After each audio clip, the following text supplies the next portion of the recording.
están todos? Gusto saludarlos. Grande la voz en off. Un aplauso a la voz en off, por favor.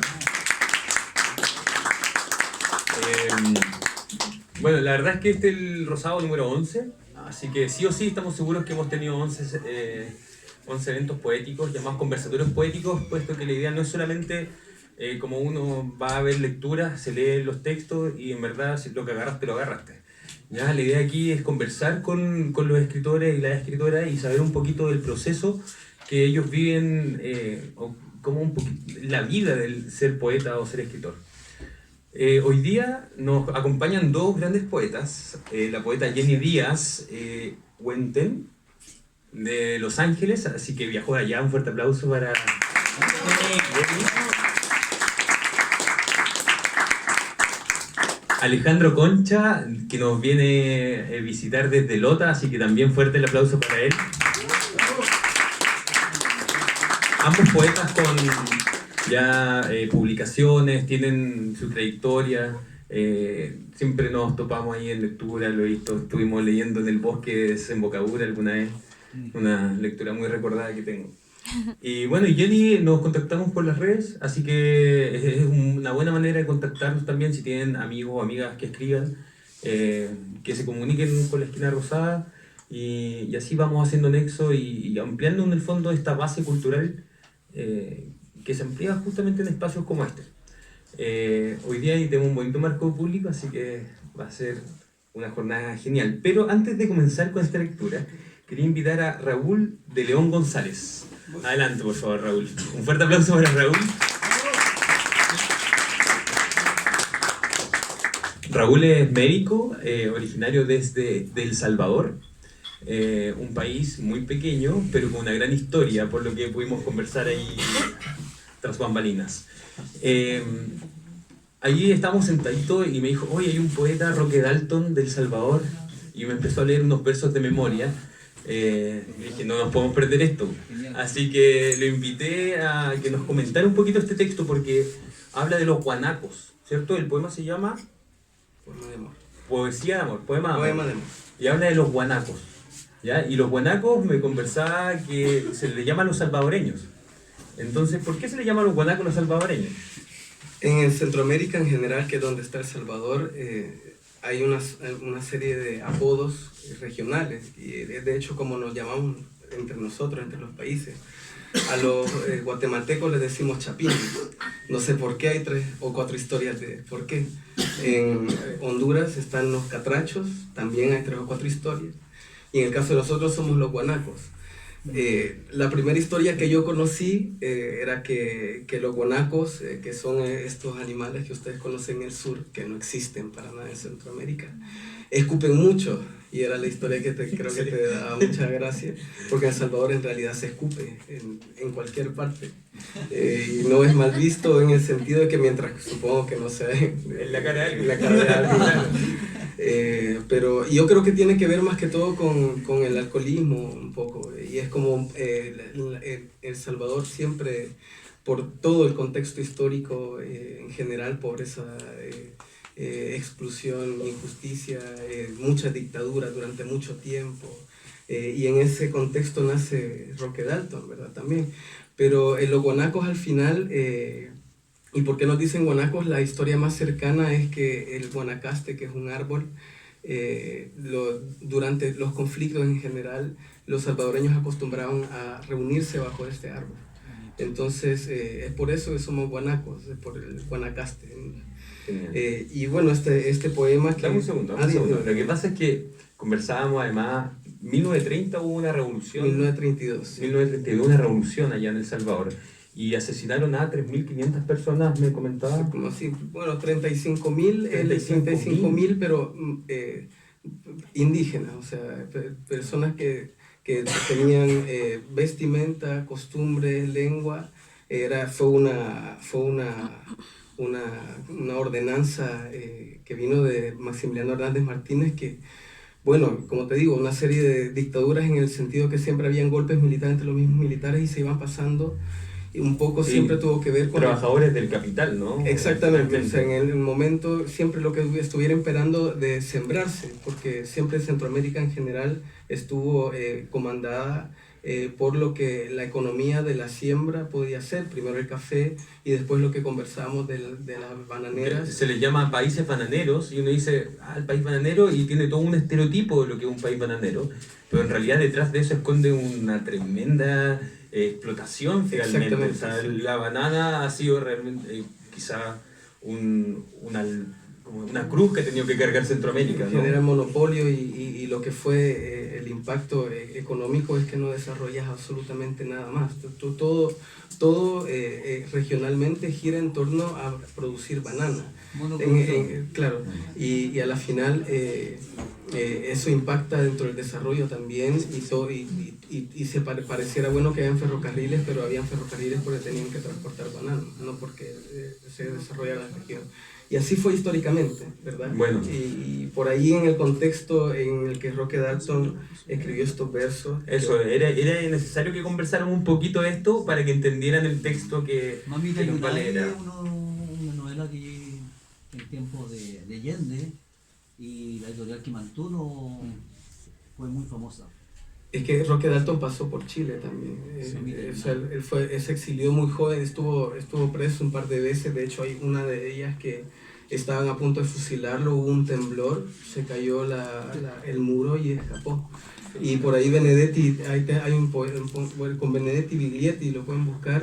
Hay una canción, un poema que hacen que se llama Daltónica, que habla mucho, o está un poco enfocada en este personaje que fue Roque Dalton, y estuvo en Cuba.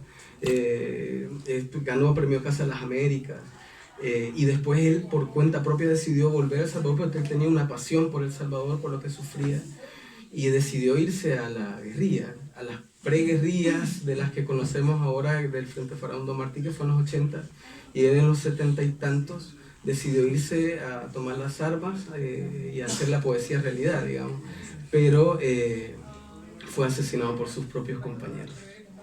Lo acusaron de ser espía de la CIA, porque tenía familia dentro de todo pudiente, y además porque él intelectualmente tenía diseños que no lo iban a comprender aquellos que iban más a temas de conflicto. Entonces hubo un conflicto internos y terminaron fusilándolo. Sí. Todavía están impunes. Sí. Roque Dalton, Roque para Dalton. tenerlo ahí en carpeta, ¿no? Las vacaciones. Bueno, poema de amor. Los que ampliaron el canal de Panamá y fueron clasificados como Silver Roy y no como Gold Roy. Los que repararon la flota del Pacífico en las bases de California. Los que se pudrieron en las cárceles de Guatemala, México, Honduras y Nicaragua. Por ladrones, por contrabandistas, por estafadores, por hambrientos. Los siempre sospechosos de todo. Me permito remitirle al imperfecto por esquinero sospechoso. ¡Ja! Y con el agravante de ser salvadoreño. Las que llenaron los bares y burdeles de todos los puertos y las capitales de la zona.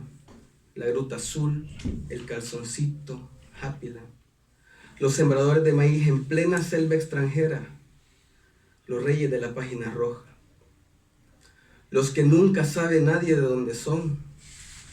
Los mejores artesanos del mundo, los que fueron cocidos a balazos al cruzar la frontera, los que murieron de paludismo o de las picadas del escorpión o de la barba María, en el infierno de las bananeras, los que llorarán borrachos por el himno nacional, bajo el ciclón del Pacífico o la nieve del norte, los arrimados, los mendigos, los marihuaneros, los guanacos hijos de la gran puta, los que apenitas pudieron regresar, los que tuvieron un poco más de suerte, los eternos indocumentados, los hacelo todo, los vendelo todo, los comelo todo, los primeros en sacar el cuchillo, los tristes, más tristes del mundo, mis compatriotas, mis hermanos.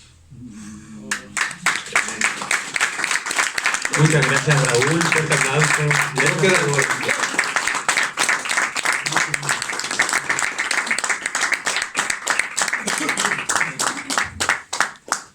se agradece mucho esto de aprender, ¿cierto? De darnos cuenta de que no es tan distinto lo que pasa acá, lo que ha pasado, la historia de nuestra tierra no es tan distinta a la historia de toda América.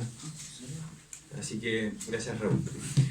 Vamos a seguir con Jenny Díaz, así que fuerte el aplauso para Jenny, para que tome posición.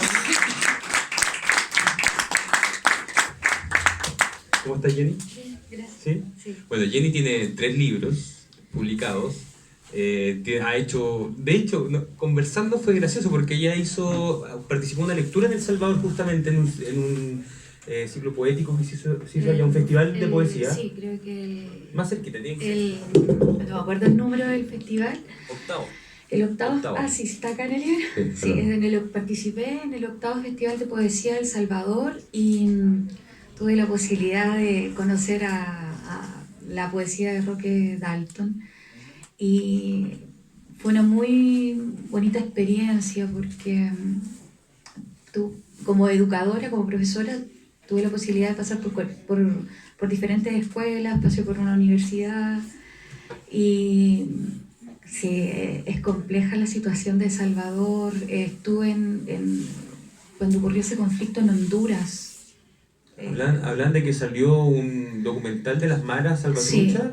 Sí. Y asesinaron al documentalista. al documentalista. El 2008 estaba pegando ese documental y el que lo hace es asesinado por la misma Mara porque sabía mucho. Lo recomiendo el documental, Las Maras. ¿Se llama Las Maras? Las Maras, sí. Roque Dalton, Las Maras, ahí anotado. Sí. Es bien interesante el tema de que el orden establecido se está viendo enfocado hacia otro tipo de orden. Entonces las maras allá tienen mucho poder, como a la par del gobierno, se mueven mucho. Sí. Oye, Jenny, cuéntanos, ¿qué nos va a leer hoy? ¿Con qué quieres empezar? Bueno, mi nombre es Jenny Díaz Huenten. Bueno. Yo me declaro champurria. ¿Ya? Champurria es ser mestiza, pero en Los Ángeles se utiliza de una forma peyorativa. Ah, este es champurriado. Entonces, en una conversación con el poeta Rodrigo Rojas de la UDP en Santiago, establecimos que yo consideraba ser champurria es como la joya de mi mestizaje. Ser mapuche, ser chilena, porque acostumbran a decirme los mapuches y los chilenos que como hay un ataque ahí constante, no es mapuche porque no maneja la lengua. Es chilena pero champurriada porque como que tiene la mezcla entre chilena, pehuenche, y siempre está esa denominación. ¿Y tú te autodenominas Yo champurria? sí, soy champurria y es como la joya del mestizaje. Eso lo establecimos con Rodrigo. Y a través de estar en este camino, en medio, en no conocer la lengua indígena y sí manejarme un poco en el español, donde establezco un enlace que es a través de la poesía. ¿Ya? El primer libro... Sí, por favor. El primer libro... Aquí me quedo solo para esto. El primer libro se titula Exhumaciones y se titula así porque Conversamos que lo que buscabas era rescatar en el fondo... es que dentro de eso el libro se titula así por el asesinato de mi abuelo Manuel Huenten el año 73 en el regimiento de Los Ángeles y la exhumación posterior de su cuerpo el 2003. ¿Ya? Y fue sumamente complicado porque fue en una de las primeras oleadas de asesinatos que hubo donde llegaban en camiones a los hospitales estas personas y mi abuelo fue rescatado para poder tener un entierro digno. Un entierro, entre comillas, digno, porque no se lo tuvieron que robar del hospital. Y el 2003... Y este libro está dedicado a él. Claro, está dedicado a él y a muchos anónimos que son finalmente mi familia. ¿Ya? Todos los anónimos mueren fusilados. Manuel Cruces. Eché mi suerte a correr entre la sangre de los vacunos y a mi muerte cayeron sus cabezas. La semilla del asesinado comieron los animales, secáronse la tierra y gran manto que cubría el cuerpo. Calladita, calladita, que ya no vuelven más. Difuntas estas cruces bajo el cerro, mi familia me enterró creyendo que sería piñón. Floreció la maleza negra del ataúd y la savia muerta manchó las manos de mis hijas blancas. Mis hijas, mi fruta, tienen ahora la manda del luto en sus caritas. Que Dios me perdone por no querer partir a sus terrenos. Teñido en la cocina y en estos 4 palos que son la mesa, la cama de mi velorio, deshojado me voy con mi cara traspasada. Traigo viento cenizo sobre esta casa, cerrarse la puerta para Dios mandé y ensuciarse los caminos para la Virgen. No vuelvo, Inés, que no me vuelvo. He dejado la promesa a mis crías sin leche. ¿Qué me han hecho? ¿Qué me han hecho? Este indio come tierra y sin raíz planta del aire es. Un muerto ni 100 no merecen ver crecer la tierra sin sentirla, ni el pecho de su mujer solitario. Penando salgo con una estaca atravesada en el espinazo, los vacunos negros, rojos cayeron en el barro, sabía que corría por ahí la desgracia. La miseria de estar muerto podrá partirme los ojos, estos ojos oscuros, centro de la herida cortada, la lengua filosa de esta tierra para mis hijos, nuestra casa hecha a golpe, montaña que abrió el rostro al antiguo, le cierra los ojos hoy a este indio. Un Dios reventado se olvidó de nosotros, la promesa que me hizo el árbol, el viento la llevó lejos por el río como a otros. Yo rezo por ti para verte. No levantes el poncho, mujer, no lo levantes, que arrastrándole iré dejando camino para que me busque usted allá donde está oscuro. Nunca veremos el sol, mujer, nunca más veremos el sol. Yo estoy solo ahora. Mis pies, Inés, mis pies de indio andan fríos en este calabozo. Esperaré a que vuelvas. Levanta la huerta por mí, que mis manos andan sin sentirlas, Inés. Qué más largo, ¿no? Fuerte el aplauso. Yo quería que lo terminara así. Que lo termino, ¿no? Sí, que lo termine. Quiero saber qué pasa con Inés. Sí, Inés falleció este año. Sí, sí, es que, bueno, ya era... No, pero Inés, ¿quién? Es mi abuela. ¿Es tu abuela? Sí, sí, sí, pasó harto tiempo sin... Nunca más se volvió a casar. Tuvo que criar a todos los chicos. Mis pies, Inés, mis pies de indio andan fríos en este calabozo. Esperaré a que vuelvas, levanta la huerta por mí, que mis manos andan sin sentirlas, Inés. Un Dios plomo nos mira el aleteo desesperado, Ave María, pájara pulcra, vela por mis hijas que hoy con la cara culatazos, no puedo esconderme, me llevaron. La ausencia deforma el destino de cualquiera, los grillos perdieron el aire, mis hijas han cogido las naranjas más amargas. Ese árbol debió ser cortado cuando perdió su dulzura. Tengo rajado el pecho, tengo mi alma, se quedó abierta en el entierro, el río se perdió en mi sangre y la ropa quedó sucia, tan sucia junto a las palmas del matador. Una estela madurita me lleva al oeste, me hundo en el mar con los ahogados. Yo nunca vi este pueblo, desde el cerro creí que eran plumas blancas y al enterrar esta carne nos sembramos junto a ella. Estos vacunos negros saben de la sangre y soy polvo por la pena de dejarte. Diles que no me maten, porque mancharán el porvenir. En la frente de un árbol está escrito el perdón y en el vientre limpio de mis nietas quedamos quietos después del ruido y el cuerpo de mi hija fue arrastrado sin compasión. Cierro los ojos. Tengo pena, tengo miedo, no encuentro perdón. Debiste arrancar para la frontera, mi señor, han roto el porvenir. No se rece más en esta casa, o les sacaré la lengua a todos. No volverá, no se siente por el norte, la tierra se nos secó y los árboles viajaron hacia el sur. Allá va su dueño arrastrando el poncho remendado de nosotros. Nos quedamos solas, tengo miedo, el hambre me quiebra la esperanza. Llórale a Dios para que nos deje tranquilos, llórale para que se olvide de nosotros. Eché mi suerte a correr entre la sangre de los vacunos, Inés, y a mi muerte cayeron sus cabezas. Me sembraron creyendo que sería piñón y Dios nos dio la espalda y mi lengua se arrolló en mi boca y fue un montón de huesos y cenizas. Esto es la nada, llena de ojos, de carne y de piedras. Y la lengua entonces, Señor, será, y la tierra entonces, Señor, será más negra que negra, inquieta he visto, Señor. La última vez que estuvimos juntos, perdí mis sueños, mi quijada y tu cruz.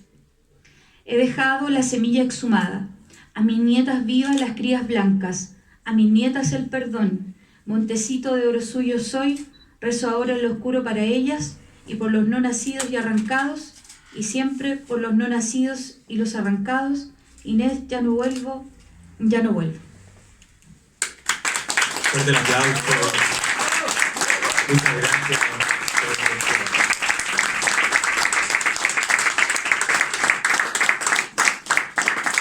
La poesía, a diferencia de la narrativa, no nos permite escondernos. Por eso que uno agradece realmente que las personas y que los poetas, y en este caso que seas tú quien se desnude y nos presentes tu historia y tus sentimientos. Así que muchas gracias. ¿Leo? Sí, pasamos al siguiente libro. El Animitas. Ya, perfecto. Este es el segundo libro llamado Animitas. ¿De qué año es ese libro? Del año 2015 y junto parte de la cultura de las ánimas, de las ermitas que se le dedican a la gente que fallece en condiciones terribles. Artemio II Jarapardo, 25 años, arrastrado por camión, desesperado. Por contar la noticia, se casaría con Josefina en septiembre. Ella plantó unas violetitas en el borde, los enamorados le hacen mandas. Cuando hacía el amor con ella, algo de plumas llenaba mi boca, era comer belleza. Alcanzar toda la sal de la tierra, incrustarme en las estrellitas de sus cejas, qué oscuro se ha ponido mi corazón. Las violetas de mi borde se han secado como yo en este pedazo de recuerdo. Mi lengua, roja, larga, cuchillo de carne, trata de alcanzar. Él tiene una enfermedad redonda dentro, sangre tan madura y ciega, tal enfermedad podrida entera, humana que le quiebra ojos y muelas. Delgado y traslúcido es el amor de los vivos. Quédate mudo, Artemio, como todos. Calla tu corazón.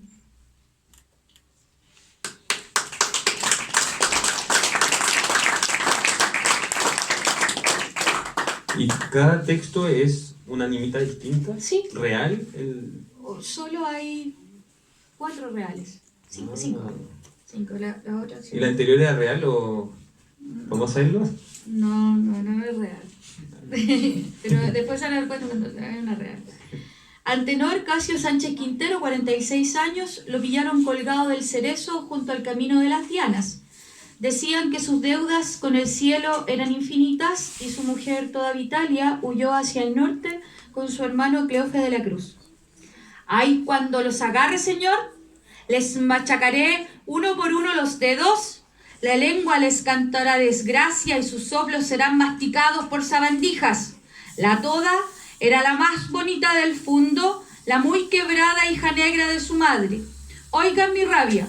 Oigan a lo lejos los animales de los hombres.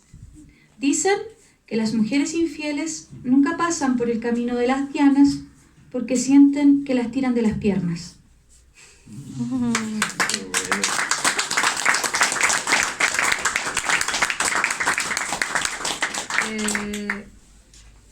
Por acá tengo a Víctor.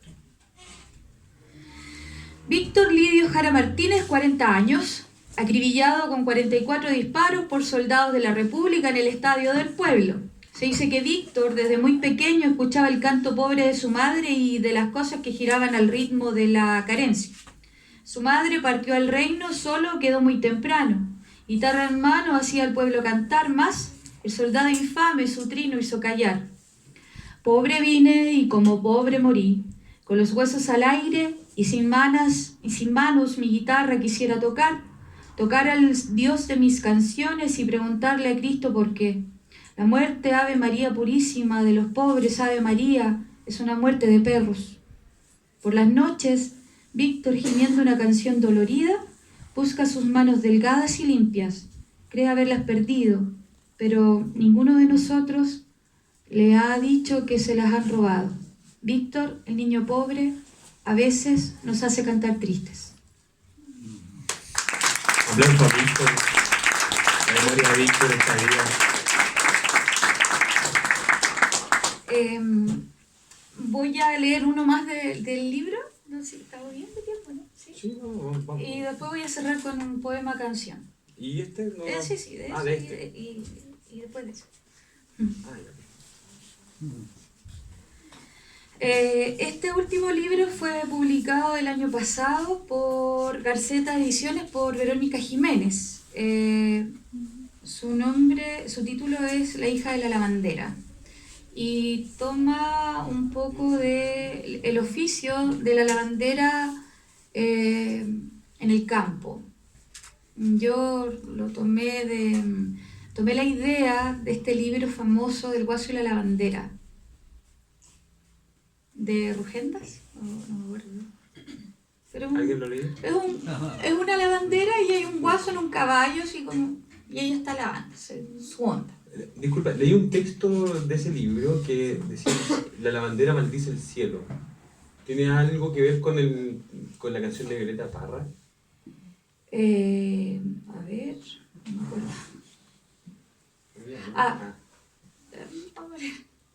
La lavandera maldice al cielo. Hay que hervir la ropa para matar lo malo. Debí hervir el amor cuando pude, porque no hay justicia para las lavanderas azulinas, para las niñas de pueblo, para las siervas de Dios. No hay justicia en la pérdida, no hay remedio que desmanche esta ira, ni lejía que limpie toda tu mugre. Hay que hervir a Dios con toda su lepra, matar lo malo, hervir al cielo con sus santos, porque no hay justicia para las niñas de meses, para los niños de pecho, ni menos para los creyentes. No hay justicia en la pérdida, no hay remedio que desmanche mi vergüenza, ni lejía que borre tu escritura. Muy bonito este.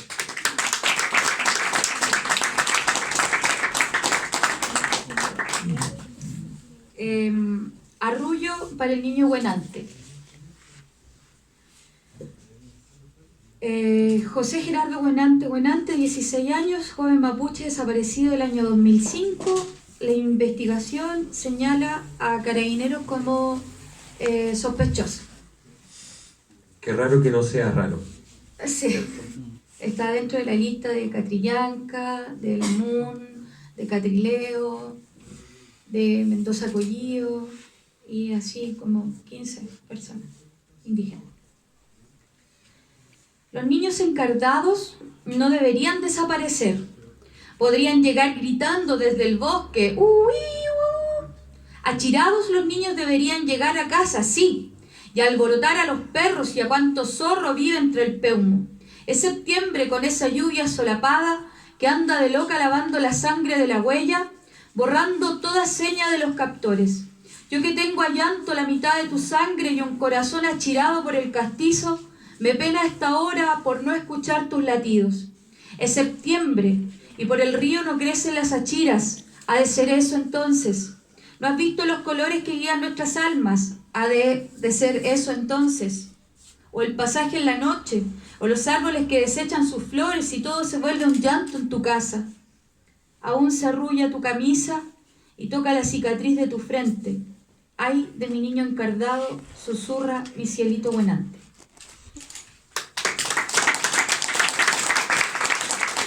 Y ahora viene el texto. Sí, sí, ¿De se aquí? llama- ¿De ahí? sí, El texto se titula Canto para espantar al huecufe. ¿Qué es el huecufe? Algo malo, muy malo.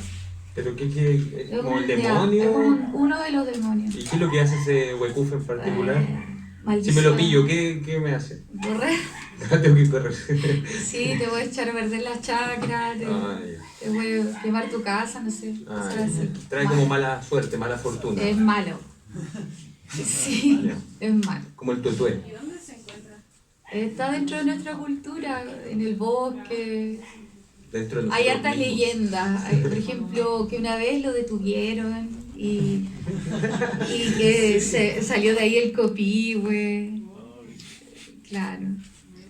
Mis alumnos de Santa Bárbara, que son indígenas, cuando yo dije Huecuf fue como, oh tía, Cuidado. no, por No favor, se metan en eso. Dije, no, vamos a espantarlo. Y ya, y cuando les canté, cantamos todo después, ya fue como, ya, chao. Fuera el Huecuf. Oye, Jenny, a todo esto, bueno, Jenny es profesora y ya llevamos un poco más de un mes de la paralización de los profesores. Sí. Nos Seis bombardean, semanas. nos bombardean con noticias por todos lados, pero yo me pregunto, o sea, un movimiento social tan grande como ese no puede ser por bono. Finalmente, los movimientos sociales que nacen tienen que tener convicción, no podemos finalmente seguir las reglas del capital para hacer socialismo, comunismo, o como quieran llamarlo en realidad. Que se trata de hacer una sociedad más justa versus el capital, que es sobreproducción sin límite. Entonces, cuando se ponen estas dos posturas, entre pensar en todos o pensar en unos pocos, no podemos satisfacernos con bonos. ¿Tú estás metida en el movimiento? Sí. ¿Y qué piensas al respecto? Vamos a ver, de los 50.000 que éramos, quedamos en la última votación 34. ¿34.000? 34.000. Ah, ya. Y- Menor. Sobre 34.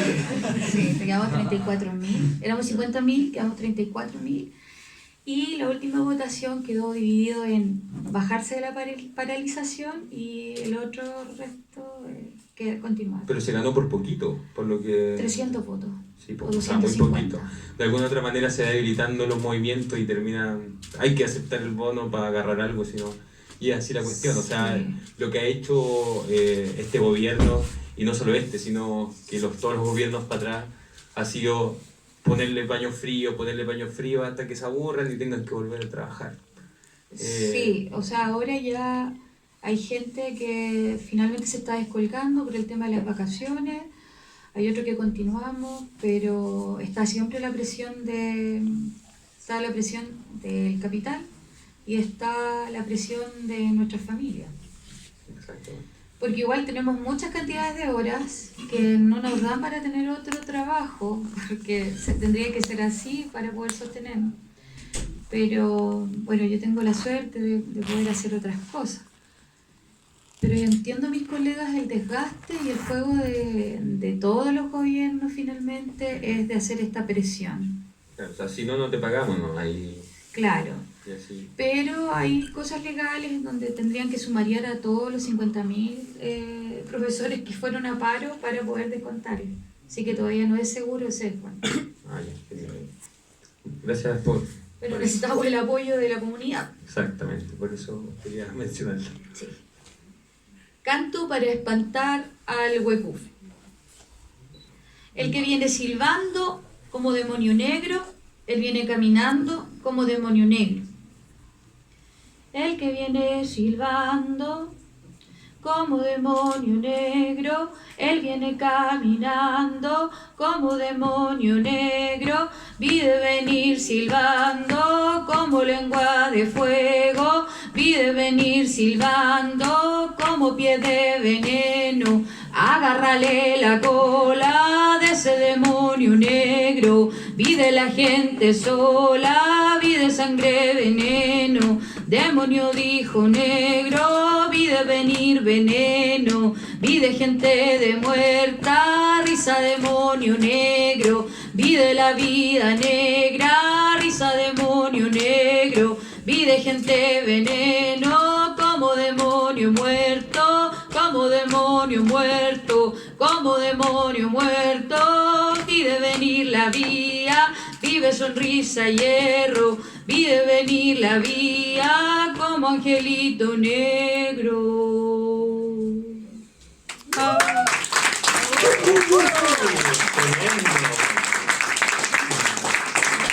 Muchas gracias, Jenny, por venir. Vine de Los Ángeles para tomar el bus. O sea, de verdad, rompamos acá con el aplauso.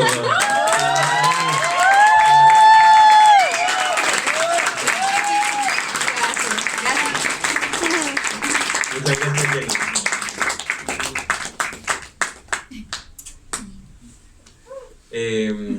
Bueno, genial.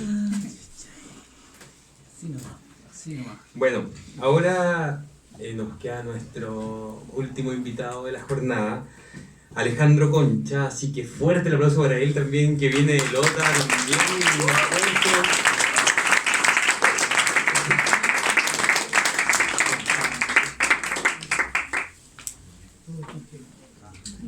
Bueno, ¿23 años recién? Sí, 24 al 31. Ya, genial. Y ya estás preparando tu segundo libro, ¿cierto? Claro, en efecto. Del que hoy día vamos a escuchar algunas premisas. Algunas cositas nuevas por ahí que no he leído en ninguna parte. Miren. Así que, bueno.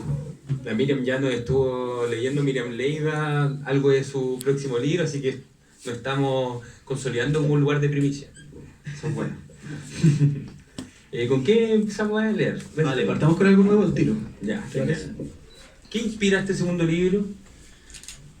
Es un poco complicado hablar de un trabajo que está aún en proceso, ¿no? Si bien ya en su mayoría está casi listo. Parte desde la idea de que todos tenemos una grieta que atraviesa el continente, nuestro país y a nosotros de manera individual y nos sitúa en un estado de contradicción permanente, ¿ya? Y de alguna manera todos somos víctimas de ese estado de contradicción. Un ejemplo y una lupa por donde se puede mirar es, por ejemplo, el golpe militar, ¿no? Eso fue un golpe. Una grieta en el fondo que Es una grieta que hoy día sigue lacerando nuestro país y es permanente, está presente, no es algo del pasado como nos hacen creer, es algo que está aquí, que sigue latiendo y sigue doliendo. Genial. ¿Y cuál es el nombre del segundo libro? Los errores de nuestros padres. Los errores de nuestros padres. Fuerte nombre, ¿no? Si hubiera que enumerarlos. Claro, porque tiene que ver con nuestra familia también, ¿no? Sí, pues.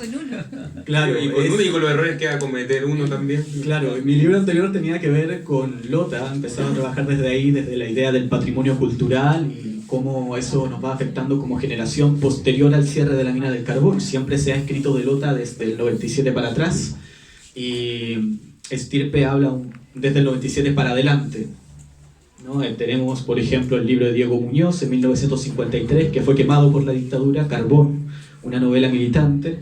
Viento Negro, que salió en 1963, Martín Palma escribió de Lota en 1867, y claro, había que mencionar lo que estaba pasando ahora, porque igual resulta interesante escuchar en las calles diferentes visiones de la ciudad, que creo que después lo vamos a ir desmenuzando un poco más cuando lea de Estirpe. Estuvo la semana pasada Daniela Guerrero, que también es de Lota, ¿cierto? Una gran escritora. Y ella nos comentaba un poco de cuando se produjo el cierre de las minas, hubo mucho artista que llegó a la zona a tratar de impulsar, en el fondo, un resurgimiento. Claro, bueno, eso fue todo parte del plan de reconversión, el fallido plan de reconversión, el mal llamado plan de reconversión, en donde el gobierno despilfarró las lucas que pudo despilfarrar en su momento, con el fin de lavarse las manos un poco del desastre que había quedado después del cierre de la minería. Hay que pensar de que Lota es una ciudad llena de escombros que son físicos, que son palpables. Tenemos 12 monumentos nacionales, de los cuales 11 se encuentran en pésimo estado. Y también eso, de manera familiar, a manera personal, igual trasciende. Mi abuelo, por ejemplo, le faltaba un dedo, y yo siempre lo pongo de ejemplo a él porque de alguna manera era un escombro también. Claro, un escombro humano. Un escombro humano, y así hay muchas personas que perdieron brazos, que perdieron piernas, y eso también ocurre a nivel social porque Lota tenía una historia social muy fuerte, que después de 1973 el sindicato de trabajadores se ha dividido en 6 partes y pasan a ser de alguna manera tomados por la política para generar conflictos al interior de la organización minera, y eso se mantuvo hasta 1997, y económicamente también, porque hoy día la gente trata de sobrevivir de puestos de empleo, a nivel de memoria también, porque el que se le quita a una ciudad su fuente laboral, su fuente de trabajo, implica que todo lo que rodea a esa fuente de trabajo, modo de vida, olor. La poeta Janet Silva, por ejemplo, en un libro menciona de que ella cuando llegó a Lota le chocaba mucho el paisaje, porque cuando lavaba la ropa y la ponía a tender afuera de su casa se ensuciaba con el hollín que estaba en el humo de las chimeneas. Don Rigoberto Acosta Molinet, por ejemplo, escribe un libro que se llama El niño que vive en mí, y él habla de una anécdota cuando niño, en que le pregunta a su madre, mamá, ¿dónde trabaja mi papá? Y la mamá le dice, trabaja bajo la tierra, y él se tira al piso y le grita a través de las rendijas del pabellón, papá, recuerda traerme el manche, que era la colación del minero. ¿Y por qué el manche? Yo le pregunté inocentemente un día. Simple, porque el sabor de las comidas, especialmente del manche, estaba atravesado por el sabor del carbón, porque estar 12 horas debajo del mar, obviamente eso afecta, ¿no? La humedad, la sal. Y bueno, si tú haces un análisis de toda la escritura minera en Lota, hay como esa herida permanente de algo que se te quitó, que tú sientes que debes volver a ello, pero que curiosamente tampoco se vuelve, porque nadie quiere que se vuelva a abrir la mina. Y hay una sensación a derrota muy grande. Ahora, dos cositas antes de darte el pie a la lectura. Una, tengo obligatoriamente que recordar para mí el principal personaje político en nuestra zona, que es el lotino, que es Sebastián Acevedo. Sebastián Acevedo, de Coronel. Creo que es de Coronel. Ya. Está ligado en todo caso. Sí, Coronel y Lotas son pueblos hermanos. Uy, Y Sebastián Acevedo, no sé si saben quién es, ¿cierto? El que se quemó. Claro, que se inmoló en la plaza. Inmoló. En 1983 porque habían detenido a sus hijos, a su hijo y a su hija. Es una zona muy rica en revolucionario y muy rica en conciencia social, y no es por casualidad, porque era un lugar donde había mucha explotación. Como había tanta explotación, también estaba esta conciencia del ser explotado. Y creo que un buen ejemplo a analizar, y no podemos dejar pasar esto, ¿qué quedó de todo ese pseudo desarrollo? ¿Qué pasó con la primera hidroeléctrica? O sea, ¿qué pasó con todo ese dinero? ¿Qué pasó con la explotación de la gente y la explotación de los recursos? ¿Dónde están? Y un poco esa es la reflexión que nos lleva también la banana, ¿cierto? Nos lleva el carbón, y va a seguir pasando mientras lo permitamos. Exacto. Sí, no, tienes toda la razón. Y bueno, es algo que sigue sucediendo, es una realidad que no es solamente Lota, es todo el territorio, todo. Bueno, voy a leer Los errores de nuestros padres, poema inédito, nuevo, tú ya lo has escuchado. Y dice, los errores de nuestros padres. ¿Tienes que hablar directamente? ¿Vale? Ya. Allí, detenido en la obertura, un río de luz surcaba la inocencia. Padre y madre, cuerpo a cuerpo, los hechos están desordenados. Aquí, toda visión de las cosas es mera especulación. Solo ve entre azulino hilo, entre jadeos y dolores, el paso sobre el agua. Gustaba mamá de las armas, flameante y roja como una bandera encinta, haciendo la guerra en el rol de la víctima, alevosa, desde la cúpula de sus hombros dorados o su espalda curva en el continente, flectada en sangre, lloraba a tantos, garganta adentro, como un grito. Vulva abierta para recibir al pájaro del hemisferio norte, dejaba correr en sus principales avenidas las verdes vertientes del fuego. Gustaba papá del secreto y el silencio anterior a la úlcera, y hendía el corvo sobre la tráquea reseca de quienes llamaron paz a la guerra. Estropeó, torpe e insensible, cadenas y ladrillos, todas las balanzas del equilibrio sobre los muebles de la casa. ¿Por qué permitiste, mamá, la herida? ¿Por qué permitiste, papá, tanta muerte innecesaria? ¿Nadie se percató acaso del muchachito que en esas bodas de septiembre veía el cara y sello de la moneda en el aire como elevada por la historia? Y a un lado los hijos de ella comparten el alimento que aliñó la rabia, y al otro los hijos de él, que beben la juerga inconclusa de una cueca sin justicia, convencidos que el secreto no existe, perdonándose a sí mismos antes de haber confesado.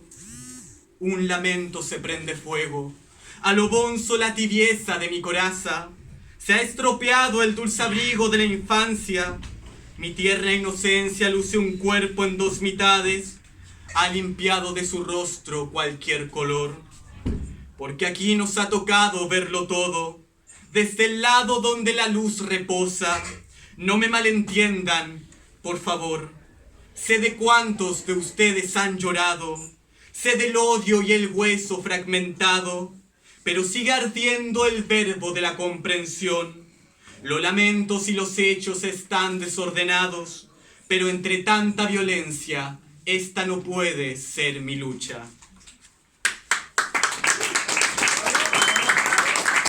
Fuerte el aplauso para este primer texto.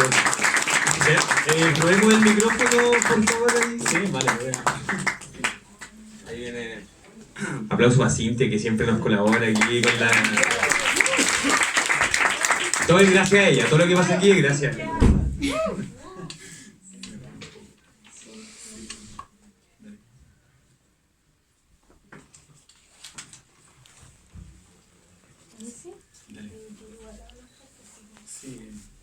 Sí, ahí, por eso hay que probar.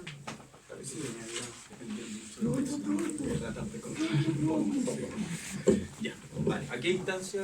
Sí, ahí está. ¿Ahí está bien? sí, sí. Muy bien.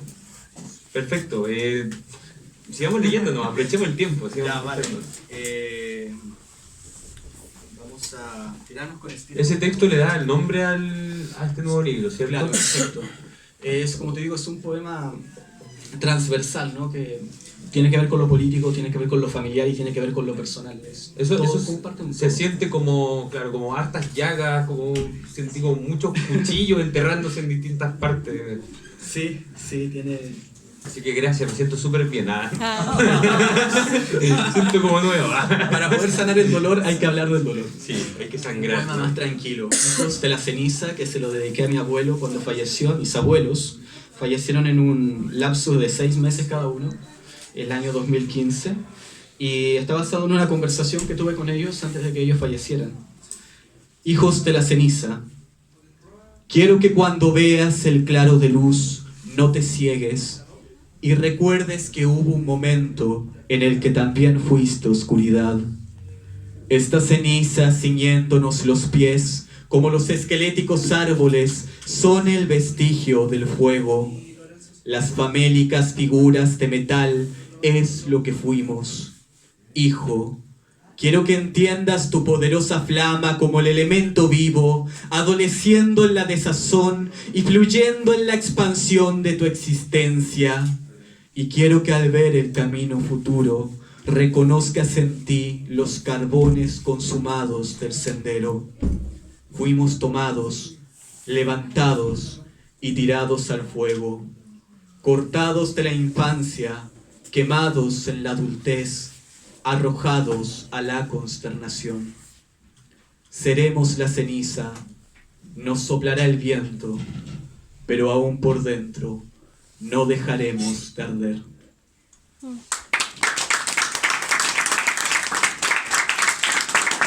Tu abuelo, ligados a la mina 100%, ¿no? Sí. Linda imagen ahí relacionada al proceso del carbón, ¿no?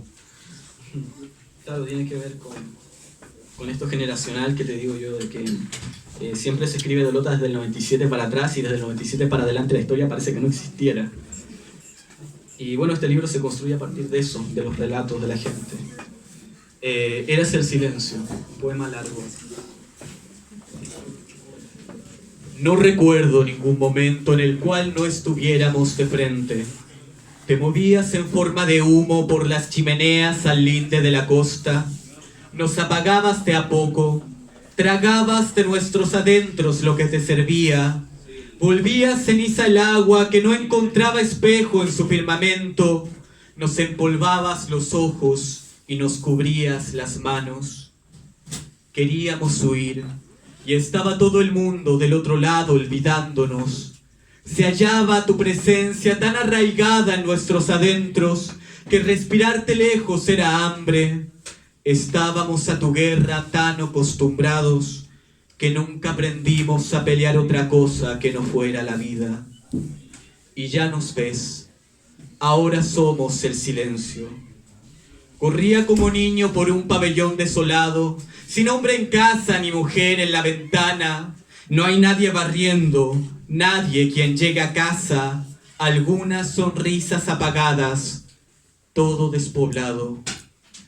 Y estoy seguro podías vislumbrarme, dibujarme en tus pensamientos más lóbregos con un trozo de carbón de madera, mi cuerpo sobre la superficie, mi torso desnudo siendo lacerado por trozos de piedra, cada herida abierta y piel desnuda, limpia por lágrimas de lluvia. Pero nadie aparte de ti cayó el duelo, solo el llanto de alguna mujer rasgando el telón del cielo. Ni los mares dormían, ni el acero dejó de crujir, ni el horno de arder, ni la piedra de caer sobre la carne. Nadie aparte de ti se detuvo a contemplar mi alma confundida pidiendo socorro, imaginando tras las olas una caricia la cual me sustentara en la tierra. Nadie aparte de ti cubrió mis músculos de silencio como madre sosteniendo el cuerpo del hijo enfermo. Se extinguió así el magma ardiente de 100 brasas en mi pecho. Bajo las masas acuáticas, abrazándome en sus tumbas, quedé congelado como si fuera un peñasco más, enigmático y fiero, a quien tratara de arrancarme del descanso. ¿Cuántos yacemos atrapados bajo alfombras de roca, aun cuando el sigilo del olvido clava la ausencia de la batalla? ¿Cuántos de pie dormimos cual viga, sosteniendo al cerro vigoroso, tratando de llevarnos de las manos al centro de las corrientes submarinas? Y así, dijo el casi Dios que nos gobernaba, hágase el silencio. Y el silencio durmió entre nosotros como un habitante más en esta ciudad. Bravo, bravo, bravo. Fuerte el aplauso para Alejandro.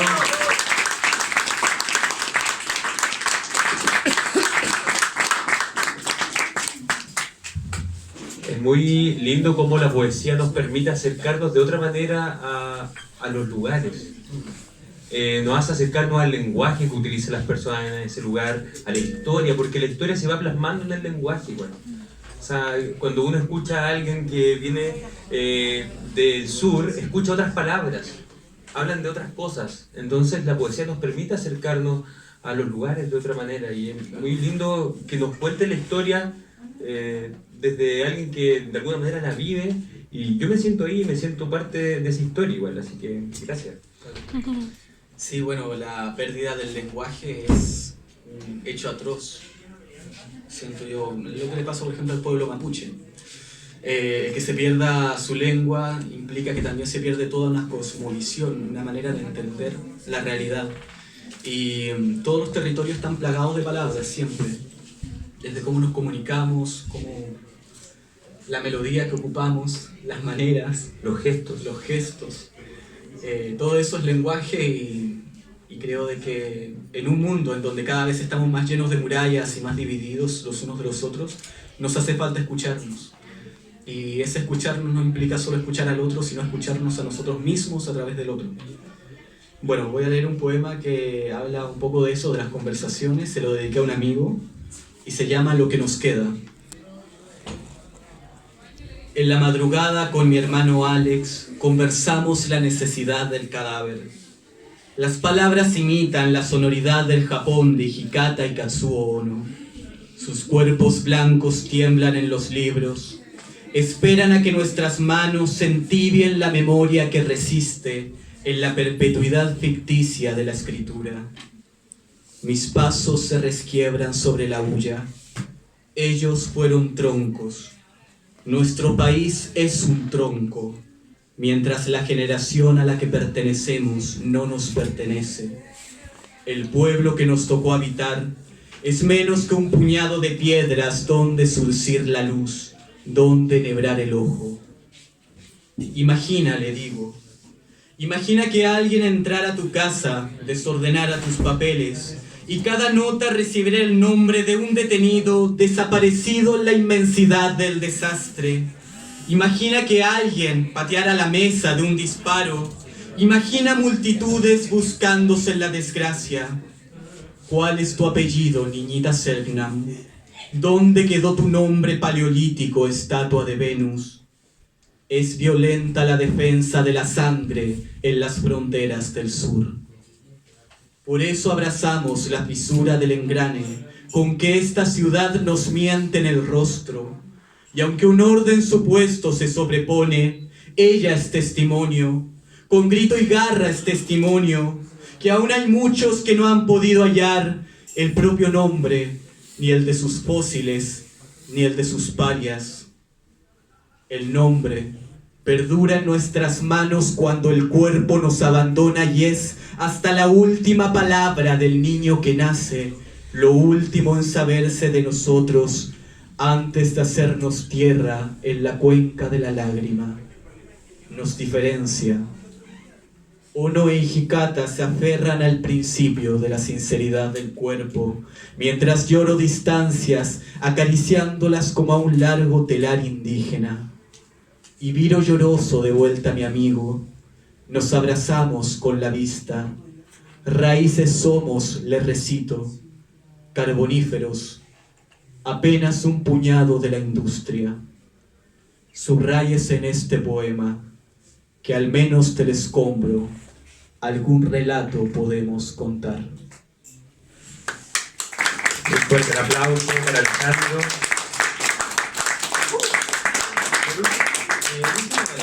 Vamos, terminamos con este, así que harta atención. Un poema que escribí más tierno, como a los 15 años.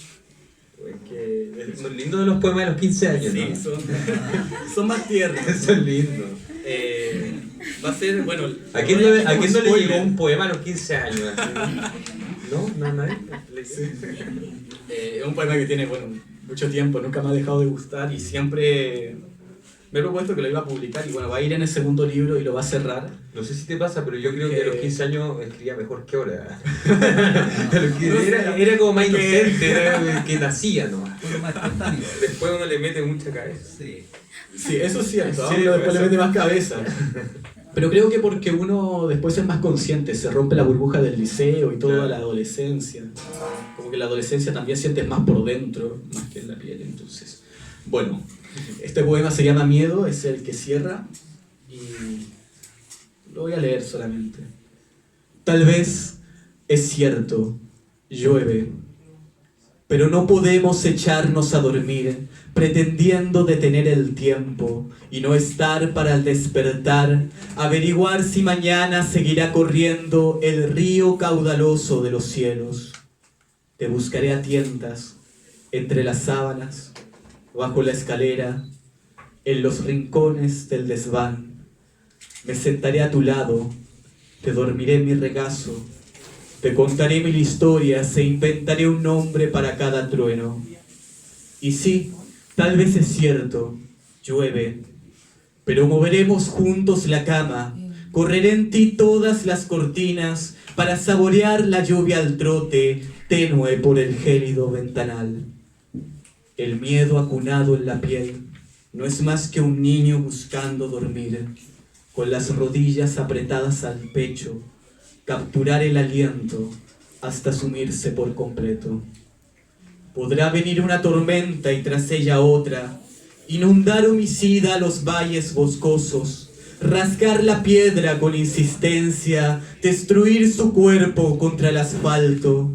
Y sí, tal vez es cierto, llueve, pero allá voy a recogerte en mis dedos o de la pupila, guardándote en mi camisa, escondiéndote en un libro. Al fin y al cabo no conozco caso en el cual el miedo no se enfrente mejor de a dos.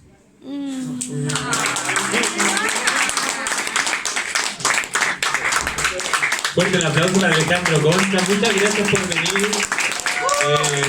Esperamos tenerte de vuelta un poquito más adelante. Y sí o sí. Bueno, gracias por la atención. Tuvimos una jornada muy linda, así que con esto se cierra el 11º conversatorio poético. El otro sábado, a eso de las 7:30, 8, volvemos a abrir este espacio mágico. Así que muchas gracias por estar y estar tan atentos. Un aplauso.